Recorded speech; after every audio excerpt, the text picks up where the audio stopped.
Hello everyone, this is SMD Mazharul Haq, Assistant Professor, Triple Department, IISL Engineering College. I'm dealing the subject electrical measurements and instrumentation, and today's topic is about the power factor meter. So let's start now. What is the power factor? So what is power factor means? It is the cosine of the angle between the voltage and current. So it deals with how the quality of power is. So we will also have a meter that is measuring the power factor, and that meter is called as the power factor meter.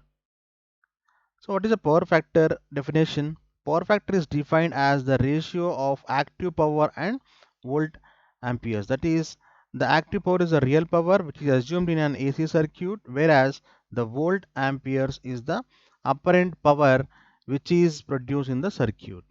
So when the waves of the voltage and current are not in phase, okay, when the voltage and current are not in phase, then what happens is P by S, that is P by S is equal to P by VI. So for sinusoidal waveform, what we see that there is the cos phi is equals to unity. And here we are seeing that V square by Xc is equal to V square by 1 by 2 pi Fc. And therefore here we are having apparent power, reactive power and real power. And this triangle is called as the power triangle. So we all know about the power factor here, and we will see that how the power factor can be useful for us. So low power factor causes. What are the causes of the low power factor? Major reason for the low power factor is the inductive load. What is an inductive load? Inductive load in the sense it is not a capacitive load or a resistive load. Inductive load is nothing but a wiring or a motor. It is called as an inductive load. The current is inductive load lags behind the voltage, and therefore power factor is also lagging. So one point to understand here is the current in the inductive load lags behind the voltage, and therefore power factor is also lagging. The inductive loads responsible for low power factor are three-phase induction motors, transformers, welding equipments and lamps. So what are the disadvantages of low power factor? We'll come to know now. Higher current is required by the equipment. At low power factor, the current is high, giving rise to copper losses in the system, lowers the efficiency of the equipment, and also higher current produces a large voltage drop in the apparatus. All these are disadvantages. Higher current is required by the equipment, and also a low power factor, the current is high, giving rise to a copper loss in the system, lowers the efficiency of the equipment, as well as higher current produces large voltage drop in the apparatus. So these are all the low power factor issues, and also whenever the current is drawn more, we also get the energy bill also more. What is the power factor improvement technique? So we are all have studied the power factor improvement techniques already. So once again we will repeat this, that there are three main types of ways that are improving the power factor. What is that? First is the capacitor bank. So first is the capacitor bank, synchronous condensers and phase advancers. So a little bit about the capacitor banks we know, as well as the synchronous condensers and the phase advancers.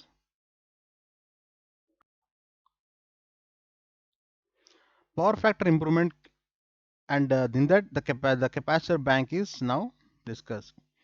By reducing the phase difference between the voltage and current, power factor can be improved. How the power factor can be improved? One way is the phase difference between the voltage and current can be, if it is reduced, the power factor can be improved. Since the majority of load is inductive, this requires some amount of reactive power for functioning.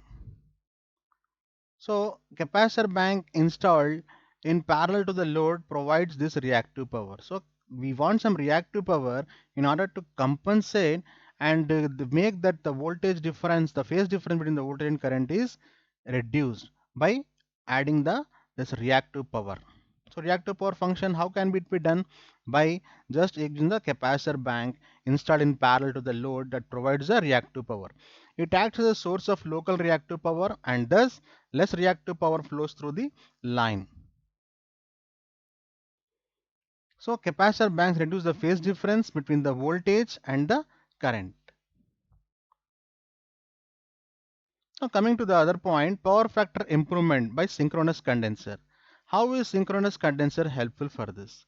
The synchronous condensers are three-phase synchronous motors with no load attached to its shaft. The synchronous motor has the characteristics of operating under any power factor. So we heard about the synchronous motor which operates on a synchronous speed, and the synchronous motor has the characteristics of operating under any power factor, leading, lagging or unity depending upon the excitation.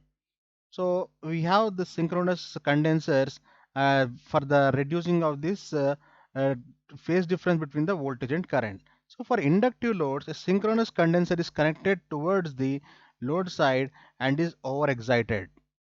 So what do you mean by this? Inductive loads are used. If inductive loads are used, then power factor reduces. So what we are using? We are using a synchronous condenser. That is the second method. A synchronous condenser is connected towards the load side and it is overexcited. And coming to the fourth point, synchronous condensers make it behave like a capacitor. As you have discussed already, a capacitor, the same way here the capacitor is there.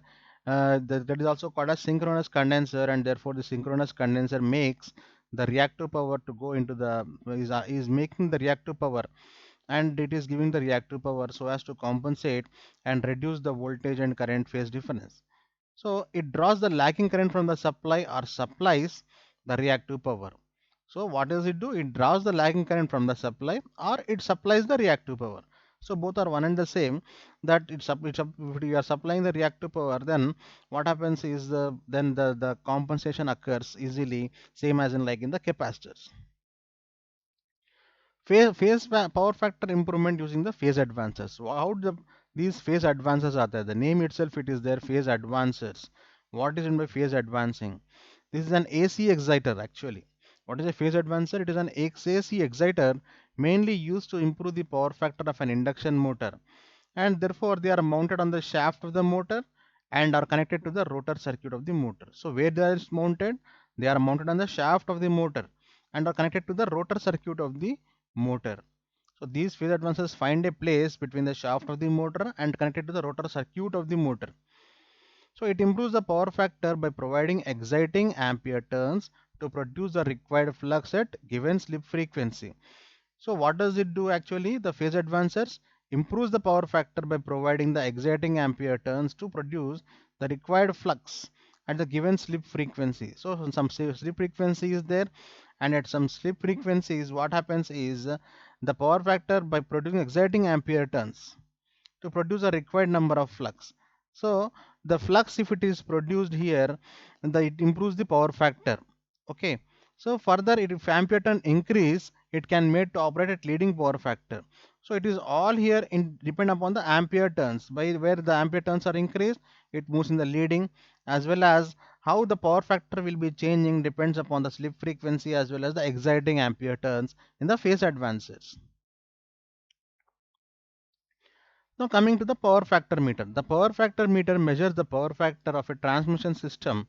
What is the power factor meter measures? It measures the power factor of a transmission system, and therefore the power factor is the cosine of the angle between the voltage and the current. So here we see that there is voltage and current cosine of the angle. Therefore the power factor determines the type of load using on the line, and it also calculates the losses occurring on it. So what is the meaning of this sentence? The power factor meter determines the types of load using on the line and also causes the it calculates the loss occurring on it. The power factor of the transmission line is measured by dividing the product of voltage and current with the power. And the value of voltage, current and power is easily determined by voltmeter, ammeter and wattmeter respectively. So the power factor of transmission line is measured by dividing the product of voltage and current with power. And value of voltage, current and power is determined the voltmeter, ammeter and wattmeter respectively. This method gives high accuracy but it takes some time. So it gives high accuracy. Why? Because we have the quantities voltage, current, power and power factor. If you know any three of them, you can find out the other one easily. So it gives a high rate of accuracy, but it requires more time because you have to calculate the voltage, calculate the current, and then if the power is also mentioned, then we can find out the power factor. Next, power factor meter. Direct power factor measurement in transmission lines continuously changing with time is faster but less accurate. The power factor meter has a moving system called pointer which is in the equilibrium with the two opposing forces. Thus the pointer of the power factor meter remains at the same position which is occupied by it at the time of disconnection. So we have seen that these are the things that are going on in the power factor meter, where the pointer, which is in equilibrium with the two opposing forces, has a moving system called pointer. Thus the pointer of power factor meter remains at same position which is occupied by it at the time of disconnection. So let us see this power factor meter construction. So this is a dynamometer type power factor meter. It consists of two fixed coils, that is FF.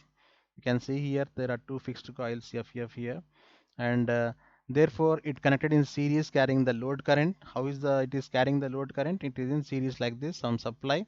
It is carrying the load current like this, and as a definition of definite fraction of it forming the current circuit, and two identical moving coils are also there. Where are the two moving coils here?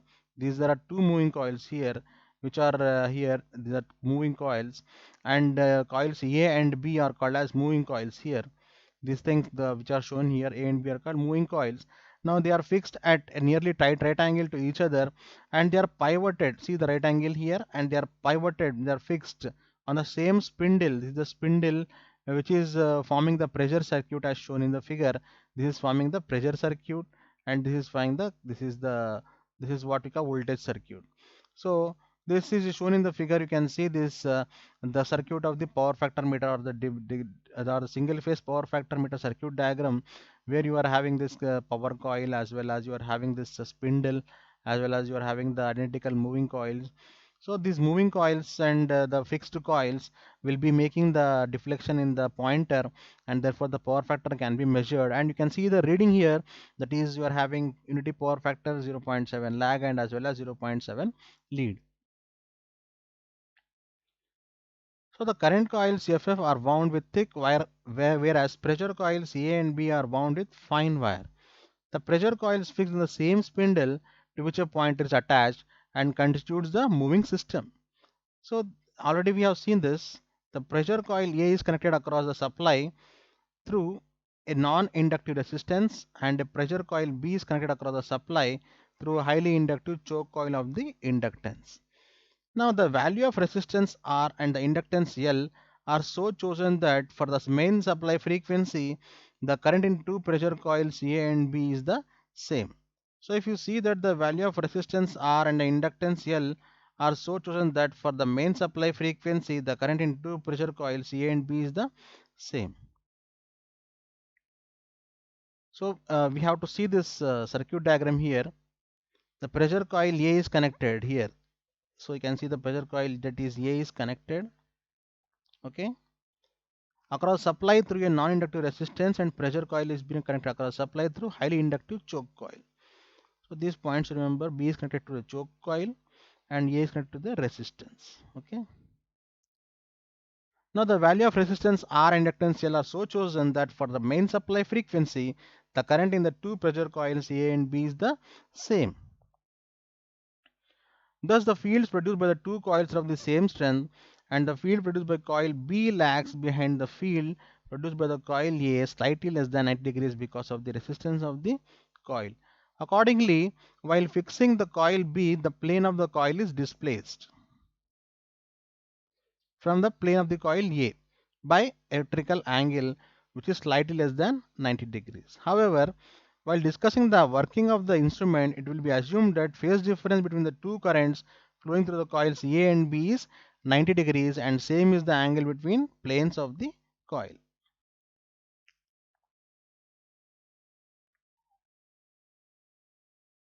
So we talk about the power factor meter working principle. The basic working principle of power factor meter is similar to that of the dynamometer type wattmeter. When the field produced by the moving system tries to come in line with the field produced by the fixed coil, the deflecting torque is exerted on the moving system, which deflects the pointer attached to it, that is the moving system. So if you see this basic working principle of power factor meter, it is similar to that of a dynamometer type wattmeter. That is, when the field produced by the moving system tries to come in line with the field produced by the fixed coil, deflecting torque is exerted on the moving system, which deflects the pointer attached to the moving system. So power factor meter is indicating instrument, and no controlling torque is provided in this instrument, and therefore the currents are being led into the moving coils A and B by fine ligaments which exert no control. So this working principle is very important, students. So power factor is that of a dynamometer type wattmeter only. Okay, when field produced by moving coil system tries to come in line with the field produced by the fixed coil, deflecting torque is exerted on the moving system, which deflects the pointer attached to the moving system.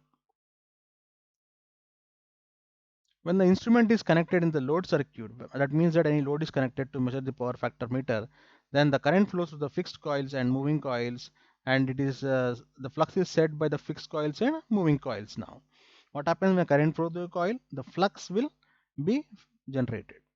So the flux will be generated in the coil A, B, and as well as FF. By the alignment of two fields, torque is developed. That is, the resultant field produced by the moving coil tries to come in line with the field produced by the fixed coils, and torque is developed till both of them come in line with each other. There are three extreme conditions in which this instrument is connected in the circuit. When power factor of the circuit is unity, when power factor of the circuit is zero lagging, when power factor of the circuit is zero leading. So, what are the output conditions? By the alignment of two fields, torque is developed. The resultant field produced by moving coil tries to come in line with the field produced by the fixed coils, and torque is developed till the both of them come in line with each other. So these things, there are three extreme conditions. So torque is developed. First of all, by the alignment of two fields, torque is developed. The resultant field produced by moving coil tries to come in line with the field produced by the fixed coils, and torque is developed till both of them come in line with each other. So with the interaction of these two fluxes, torque is developed. In the simple way to say that there are three extreme conditions in which instrument is connected in the circuit is one is power factor unity, power factor zero lagging, power factor zero leading. When the power factor of the circuit is unity, in this case current is in phase with the circuit voltage.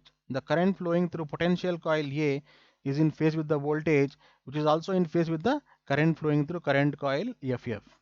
And at the same time, the current flowing through potential coil B lags behind voltage as well as the current flowing through current coil FF by 90 degrees. Thus, pressure coil A will experience a turning moment, so its plane will come in the position parallel to the plane of current coil FF. So what happens is when the condition 1, when power factor circuit is unity, in this case current is in phase with the voltage, the current flowing through potential coil A is in phase with the voltage, which is also in the phase with the current flowing through the current coil FF. The same at the second point, at the same time, the current flowing through potential coil B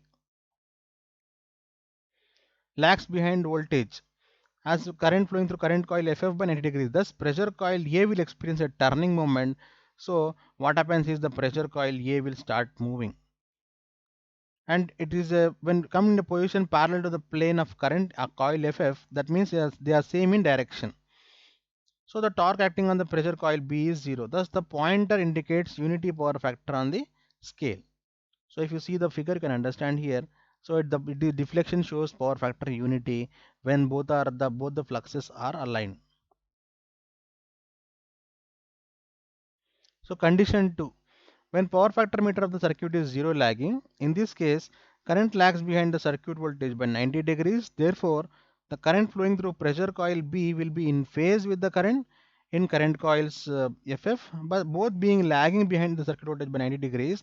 The current flowing through pressure coil A will lead the current in the current coil FF by 90 degrees. Thus, a turning moment acts on the pressure coil B and brings its plane parallel to the plane of the current coil FF, and pointer indicates zero power factor lagging. So these are the things that we are experiencing in the condition 1 and condition 2, where in the condition 1 it was a power factor of unity, and here there is zero lagging. Zero lagging means in this case current lags behind the circuit voltage by 90 degrees. So therefore the current flowing through pressure coil B will be in phase with the current in current coils FF, both being lagging behind the circuit voltage by 90 degrees. So you can understand here the current flowing through pressure coil A will lead the current in the current coil by 90 degrees. Thus we can say that a turning moment acts on pressure coil B and bring it in plane parallel to the plane of current coil FF, and the pointer indicates zero power factor lagging. One more condition. So that is the power factor zero power factor leading. So power factor of circuit in zero leading. In this case, current leads the circuit by 90 degrees. Therefore, the current flowing through the pressure coil A lags the current in the current coil FF by 90 degrees, as we said. And current flowing through pressure coil B lags the current in current coil FF by 180 degrees. Thus, the field produced by moving system is just reversed to that in the case 2, and thus an opposite turning moment acts on pressure coil B and brings its plane parallel to the plane of current coil FF, and pointer indicates zero power factor leading. So here you can see that due to this action of fluxes from the field coil as well as this particular A and B coils, the A coil and B coil are arranged in such a way that one represents the zero power factor lagging, one represents the zero power factor leading. So the moving system is just reverse when this condition 3 is arise, where in this current case the current leads the circuit by 90 degrees, circuit voltage by 90 degrees. Therefore, the current flowing through pressure coil A lags the current in the current coil FF by 90 degrees, and current flowing through pressure coil B lags the current in current coil FF by 180 degrees. So we can understand here, thus an opposite turning moment acts on pressure coil B and bring its plane parallel to the plane of the current coil FF, and pointer indicates zero power factor leading. So types of power factor meter. How many types of power factor meter are there? The power factor is of two types. They are electrodynamometer, single phase electrodynamometer, three phase electrodynamometer, and moving iron type meter are rotating iron magnetic field and number of alternating field.